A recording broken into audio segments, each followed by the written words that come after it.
Have you ever felt something deep within your heart quietly signaling that something is wrong? Yet your rational mind hurriedly reassures you, it's okay, this is normal. How many times have you made excuses for someone's behavior, not because they were right, but because you once loved them so deeply that you couldn't face the truth? What if most of the emotional wounds you carry don't actually come from others' actions, but from the things you silently accepted? Again and again, not because you are weak, but because somewhere along your journey of growing up, you learned to call chaos love, and believe that pain is the natural price to pay for attachment. This video is not made to accuse, but to illuminate. Carl Jung did not write to comfort with ease. He wrote to awaken the human soul from illusions and self-deception. Today, we invite you to embark on a reflective journey, built upon the strongest pillars of depth psychology, not opinions, but truths forged in the silent fire of the unconscious.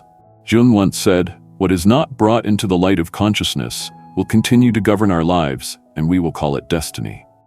So, if you don't see what you are silently accepting, you will continue to live in the cycle of what has hurt you.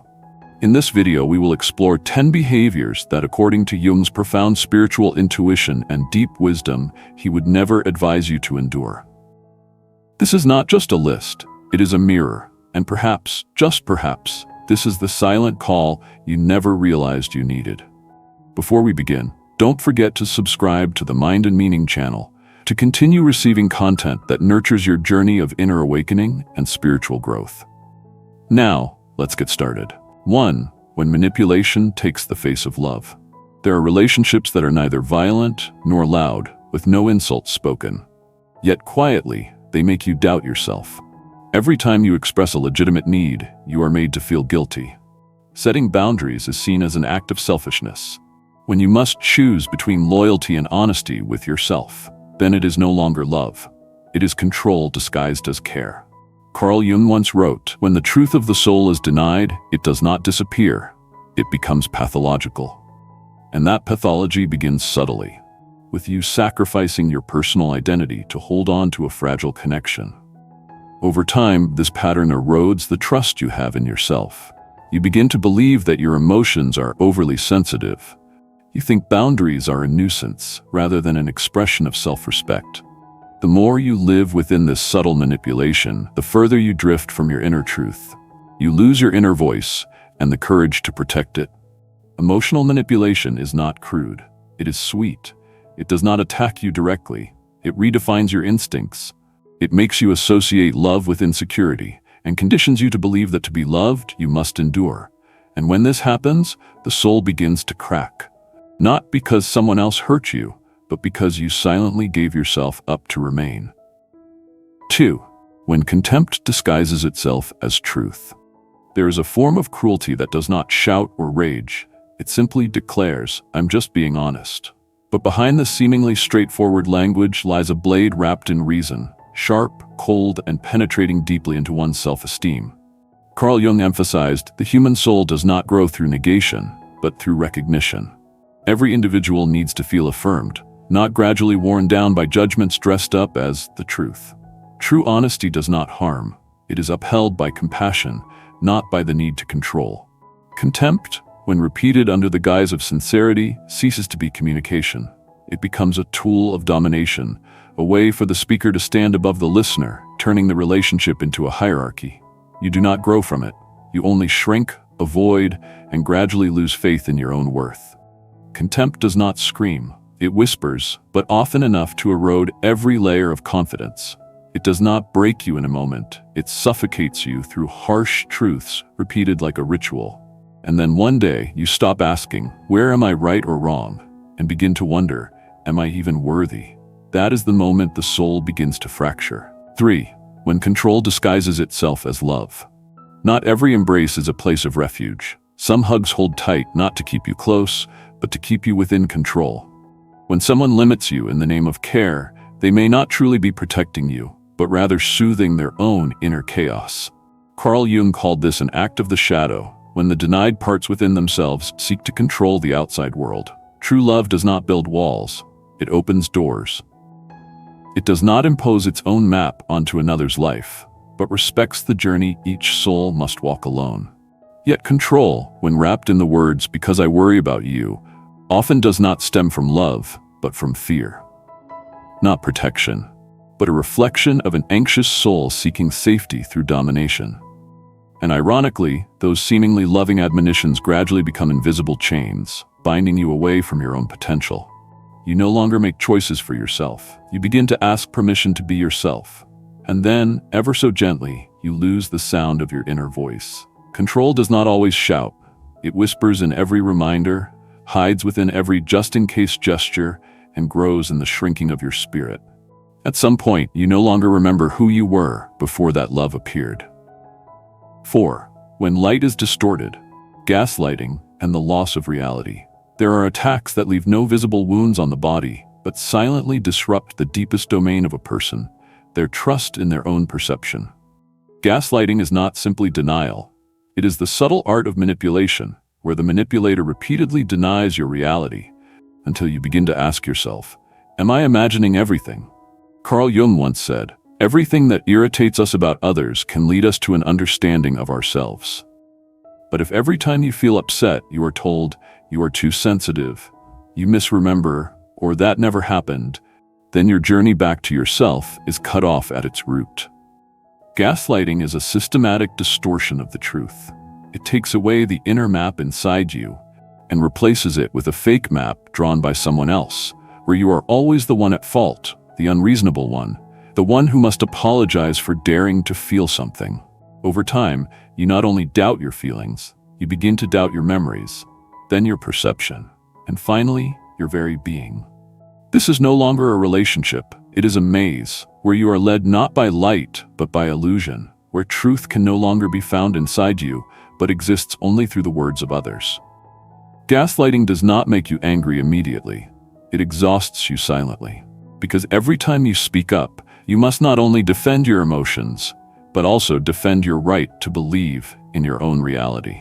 If you have ever felt as if you were gradually disappearing within a relationship, perhaps what you are facing is not love, but a reassertion of power by destroying your inner compass. 5. When the inner world is denied, the silent decay of the soul. There are times when you share something fragile yet genuine, a dream, a spark of inspiration, a deep yearning. And what you receive in return is mockery. A look of disdain, a cold silence, as if your soul is something childish and meaningless. Carl Jung emphasized that every person carries within them a unique seed, and true growth only occurs when that seed is allowed to live, to integrate, and to express itself. But if the most delicate parts of you are continuously extinguished by skeptical or contemptuous gazes, then that is not intimacy. It is a form of spiritual suffocation. The soul cannot bloom in soil where dreams are uprooted. When your passion becomes a joke, when creativity is seen as absurd, you begin to withdraw, not from the relationship, but from yourself. And then you fall silent, not because you have nothing left to say, but because you have learned that here inner truth holds no value. You choose to keep your dreams to yourself, not because you want to hide, but because every time you reveal them, you face the shadow of belittlement and denial. Desires do not disappear. They only retreat into darkness, wearing the cloak of shame, waiting for a day to live again, or slowly withering alone. In a healthy relationship, you do not have to apologize for having a rich inner world. You do not have to justify why you love something. You are allowed to be yourself, without having to edit or censor. 6. When no one listens to your soul, the absence of empathy. Empathy is not just an action. It is a state of presence. It is the ability to enter another's emotional world without carrying judgment. Jung understood that without empathy, true intimacy cannot exist. If you have ever shared your pain and received an empty gaze in return, if your emotions are often dismissed as too sensitive, or if your needs are regarded as a burden, then what you are facing is not love. It is a spiritual dryness, cloaked in the guise of a relationship. When chronic lack of empathy sets in, you begin to shrink your inner world, adjust your emotions to avoid causing trouble, and unconsciously suffocate yourself to maintain a connection that seems present, but is in truth an illusion. And then you forget that your needs deserve to be seen as well. Your voice fades in a prolonged monologue, where only one person is speaking and one person is gradually disappearing. 7. The repeated apology, the vicious cycle of rationalized betrayal. An apology, if sincere, is a door that opens the way to change. But when it becomes a refrain for behaviors that never end, it is not remorse, it is a form of control. Carl Jung once warned, "What is repeated in behavior is never accidental."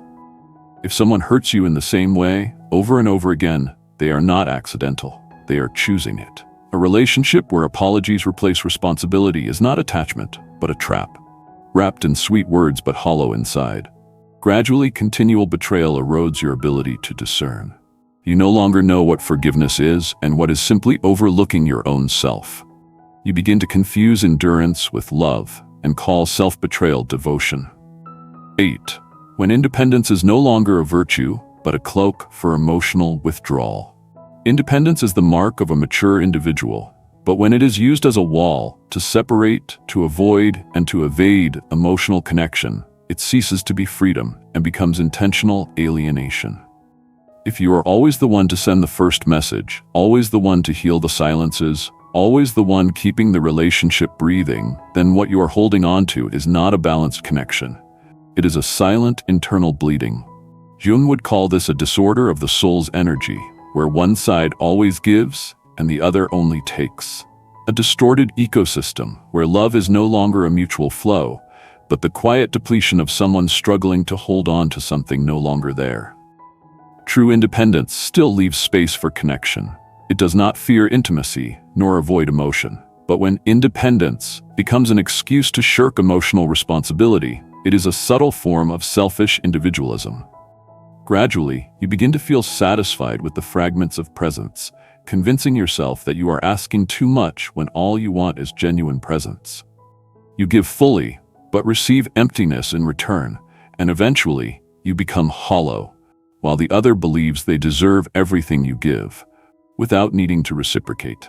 Before we continue, I hope this video is opening a new perspective for you. Deeper, more authentic, about your inner self. If these layers of meaning have touched a part of you, please share it with someone you trust, who may also be quietly carrying unanswered questions. Perhaps this is the gift they didn't even know they needed. And if you want to accompany us on the journey of creating content with depth, nurturing the soul, and awakening awareness, please hit the like button and leave a comment below. Your presence and support are not only a source of motivation, but also proof that genuine values still have a place to spread. Thank you for listening and for choosing to go deeper. Let's continue together. 9. When sarcasm becomes a velvet-gloved knife. Passive-aggressive humor, seemingly harmless and trivial, is often a subtle mask for a suppressed emotion, resentment.